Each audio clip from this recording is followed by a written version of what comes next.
Hey, hi, it's Tory Magoo 44. Thanks for coming by. Today is May 21st.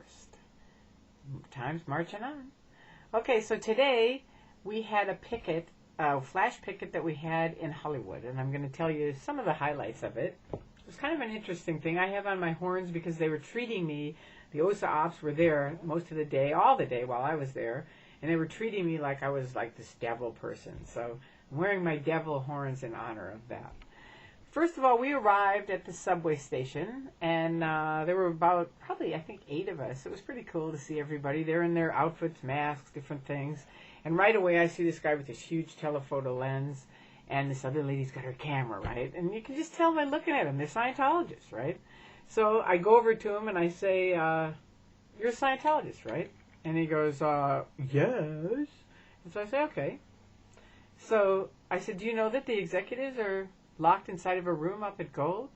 And he goes, wow, you are loonier than I thought. And I said, now that's a really original statement. You know, it's like, they always say that about people, right? So, okay, we move along. We decide to go down to Author Services. Now there's more people out at Author Services. First of all, they're passing out something, and I said, can I have a copy of this? Now, at the time, she just handed me this, which is kind of a promo thing against Anonymous, right? And then I said, oh, no, I want the one with the staples in it. And I hadn't read it until I got home tonight. But it's actually this whole third-party lie, black PR thing on me, right? There's a really creepy picture of me. Of course, they're always trying to get bad pictures of you. Here's my favorite one with my horns that they use all the time. There she is. You know, because they love to say, oh, she just went crazy. I mean, the security guard left Scientology, and I saw him at a party the other night. And he said, oh, yeah, that was the briefing we had, was that you'd gone crazy. Which, you know, it doesn't work because people know that isn't true. So then it's like, all right, well, what is the truth? And then they want to start finding out for themselves. That's what happens. So here's what goes down. We're at the Author Services. We're passing out, you know, brochures, talking to people, stuff like that. They're trying to, like, handle Anonymous. And all of a sudden, this lady comes out, this Sea Org chick, and she's got this huge sign that says, Anonymous stops free speech, right? And I'm looking at her going, oh, my God. The next thing she does, she puts her sign up, and she's hiding behind the sign, and she comes out with a mask on. Not an Anonymous mask, but this mask that's like a cat or something like that. So it's like really weird. It's like she's trying to be part of Anonymous. So I said, ladies and gentlemen, we now have who is really running the Church of Scientology. I mean, who's really running Anonymous? It's the Church of Scientology, right? And we're laughing. I mean, all of us are laughing. It's just funny. It's like, oh my God. And I said, you know, I know you want to come. Oh, and this was the other thing. We ran into Spider-Man and Superman. And I said to Superman, you know, we could use you at the picket, Superman. And somebody said, yes, Superman's supposed to be fighting evil. That'd be a good thing. And he's kind of interested. He's like talking and, oh, so you go handle him now. So there's Superman. And Spider-Man was like, oh, no, he was all with Tom Cruise. I should be able to handle my medical condition by just changing my mind, right? And I was like, okay, thanks, pal. So we move on along, but we're talking to these different characters. Barney's there, who's a Scientologist, I found out from my friend. And so I walked by him and I said, that guy inside of Barney's a Scientologist to people. And he skulks off really fast. So now we're at Author Services, right? We're doing this. They're trying to handle people. It's not working. So we're walking along down the boulevard going to the testing center. And people are coming up. They're honking their horns. They're high-fiving us, stuff like that, right? We're moving along. This lady comes up to me, who I know, and says, well, why are you hurting our religion? And I said, I'm not hurting your religion. And I have a sign, my stop sign, you know, stop the abuse, stop breaking up families, right? So I talked to her, because, well, you left your husband. I said, first of all, you don't know anything about my marriage, so don't try to pretend like you're some all-knowing person, right? All you've done is read a briefing by OSA that isn't true, okay? Period. And that's all there is to it. And so she said, well, I don't know about that, right? So there we go on that. So next I said, what about the executives locked up in the room? And she goes, well, I was up at Gold. They weren't locked up there. And I said, right. And I was on the free ones when they brought the taxi cab drivers onto the free ones saying, oh, no, it's not a Scientology ship. This is a cruise ship. We're going to give you a tour. And they did. They had a whole tour where they could walk all around the ship. But basically they had all the confidential rooms blocked off, right? And just pretended it was a free wind ship, just a cruise ship. Total lie, right? So she said, well, I don't know about that. I've never been on the free winds before. So now we're walking along, and we come upon these two Narnia guys that are on stilts, right? And they give me a high five and say, hey, way to go, we're for you, right? And I said, cool.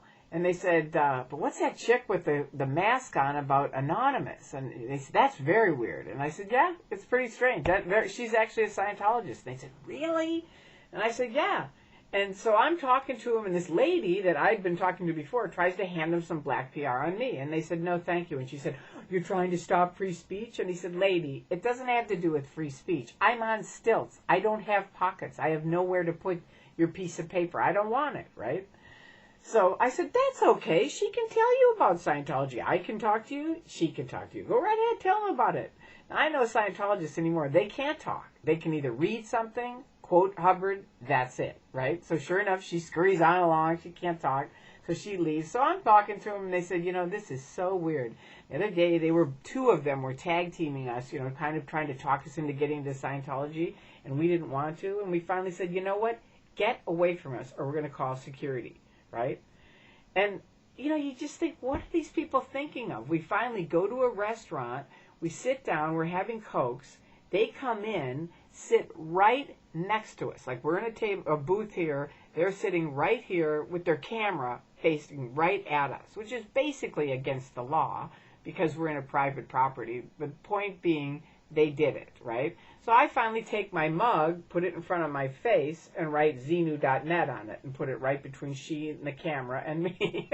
So, of course, she zooms off to the bathroom, comes back and tries to put the camera in another location. It's just so stupid. Scientology, it is so stupid. I can't thank you enough for showing these young people what I've been saying and other people about fair game, all your loser things that you do with OSA. I mean, we don't have to tell them anymore. They could just go out with their picket signs, and there you guys are, trying to be all nice and friendly to them because you're buddies with Anonymous, aren't you? It's just against me, right? Big bad Tory. Well, here's what they really are. This is a Scientology true story. You walk in, and they're like this. We really care about you. We definitely want to make sure to help you, and come on in. Yeah, sure. We got a lot of things here that'll help you out. There's this. Just get out your checkbook. There you go. You'll be on the next course. That's Scientology. In and out. Okay, so there you go. They continued basically stalking us the whole day. It was very, very awkward for everyone. But it was excellent in that it totally proved who they really are, which is not a religion. It's a cult, and it shows it inside and out. I mean, the fact that they're trying to pretend they're part of Anonymous, but they're lying about Anonymous and saying we're stopping free speech when they can't talk to us. My last thing is this. I went up to those two ladies, and I said, I'm going to tell you something. You guys try to promote your study tech?